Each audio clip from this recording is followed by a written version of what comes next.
It is interesting to think, when you go back and you take a look at the history of WWE.com, where our buddy Richard Land has compiled all the different results. When you take a look at Hulk Hogan versus Ric Flair in 1992, it went on top in Jacksonville and it only drew 7,100 fans. It went on top at the Omni on January 5th. And in Atlanta, Ric Flair and Hulk Hogan drew 4,500 tickets. Those were my shows. in Miami on January 6th, Flair and Hogan are 6,000. But Daytona Beach, the same building where one day Hulk Hogan's going to turn heel 4 years later, Ric Flair and Hulk Hogan at a Superstars taping do 12,000 tickets there.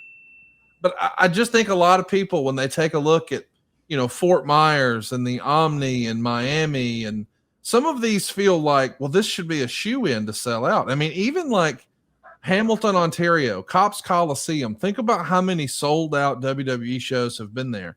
And Flair and Hogan on top in January of 92 only does 6,000 there. It's just a real head-scratcher to me how Hulk Hogan and Ric Flair weren't selling out everywhere they go. They did well in Philadelphia. They did well in Boston. But some of the other markets, that doesn't always seem to be the case. Do you think the WWF audience they weren't as in tune with WCW programming and they weren't as familiar with Ric Flair? Is that it? Well, I think you're exactly right. And during that, especially during that time frame, there were more loyalists during that time frame, I think, in the beginning than there was any other time frame on the split there. You just had split crowd. And people, I mean, strange as it might seem, WWE audiences really didn't have a clue who Ric Flair was. And I found that out doing all those shows that you mentioned, from Richmond, Virginia, down to Atlanta, over to Alabama, and on down to Florida. All those shows were promoted by me. Now, I thought I was the issue that, maybe it was my promotional job, but I had a counterpart out on the West Coast, Eric Bresloff. You probably heard that name a lot. Or Zane Bresloff. Zane was a hell of a rock and roll promoter and hell of a promoter overall. And he and I would compare notes. He and I would talk ticket sales. And he and I would, I said, well, what's selling out in your area? And he said, man, I can't sell a ticket to Flair and Hogan. He would ask me why. He said, why isn't Flair over out here? And it was because of the loyalty of the fans had.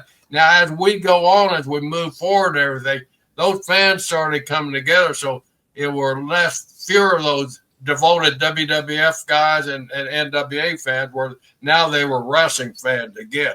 And that's when business started picking up. But in the beginning, people don't understand, there was a lot of animosity with fan-wise, not only talent-wise, but the fans were arguing all the time who's the best and who's going to win and all this stuff. So I just think it was timing on those two guys' part, because they were both money anywhere you put them, but together. And honestly, to me, the matches weren't the quality matches, because you're looking at two totally different styles, and who's going to break their style for the other one? Both of these guys have pride and confidence that their style is the right way. They're not going to compromise as much and kind of look weaker against each other. They're both going to try to bring their A game, but they're not going to surrender a lot of, as John knows, when you get in the ring, you got to surrender some pride every once in a while. And neither one of those guys wanted to take that step to surrender the pride. Their first matchup was October 22nd, 1991. It was at a wrestling challenge and primetime wrestling taping in Dayton, Ohio at the Hara Arena. And then as we would fast forward, just 3 days later in Oakland, they'd have 14,900 in the building for the first ever California meeting between Hogan and Flair. The next day, they'd be in Los Angeles. Once again, 13,800. But as they continued the tour the following day, Tempe, Arizona only has 5,600 fans. It's interesting to see how, as you're moving around, different markets are responding in different ways. Even in Milwaukee, Hogan and Flair drew 7,800. So we don't know exactly what's possible. But, in the outskirts of, way in the outskirts of Chicago, you've got Champaign, Illinois, and they drew in 6,300 with Hulk Hogan and Ric Flair on top. Denver only does 6,400 with Ric Flair and Hulk Hogan on top. Cincinnati, once again, only 6,000. It's a real head scratcher. But I mean, Rick, even today, John would say, I was never really over in California. We just didn't have the television presence. And when I asked Mr. Crockett about that, he said he thought touring JCP in California was a mistake. Sure, they get TBS, but they didn't have a syndicated presence. They weren't on any local television. Is that more of the story as you understand it, John, that there just wasn't enough local promotion as far as the local television networks for the Jim Crockett opportunity? I mean, not the WWF. Clearly the WWF had a much larger syndicated network, but do you think perhaps JCP just thought, hey, TBS is enough to carry us, and that was it? Is that for me or for Jerry? For you, John. Yeah, I think that was a big part of it. There's so much infrastructure that goes with Vince's territory, and that's what separated Vince from the rest. You look at what was going on during the territory days. Most of those groups were just wrestling. Companies. They weren't TV companies. Now they had the TV component to it, but it was wrestling. But Vince was the one that built the whole infrastructure. That was why it was so important hiring the Brisco brothers, specifically Mr. Brisco, Jerry, to come into WrestleMania 1 through 3, because he was able to get into all these territories and get the closed circuit into all of these theaters, which Crockett could not do. Crockett did not have the local infrastructure that Vince did, so he couldn't draw in these places like this. I mean, Vince would go in these places, and man, it's like the old circus anywhere. You stop still long enough, you got a placard on your back, wrestling's in town. That's how Vince covered towns back then, because he had infrastructure that was so much better than Jim Crockett. And that's why the battle was never going to be won by Jim Crockett, because of the fact that Vince had built this entire foundation underneath this wrestling company, which no one else had.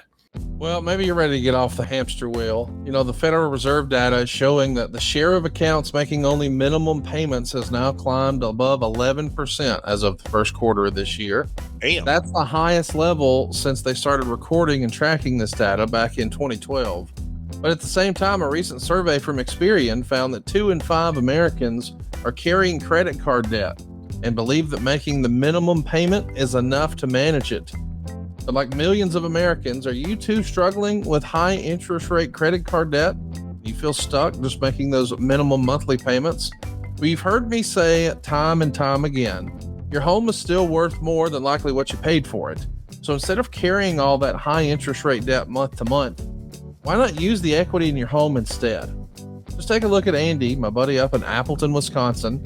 He had some medical issues that forced him and his family to take on a lot of credit card debt. We hooked him up at SaveWithConrad.com. We helped him take advantage of the equity he had in his home. He paid off that debt, and he's going to save more than $1,000 a month. But how much can you save?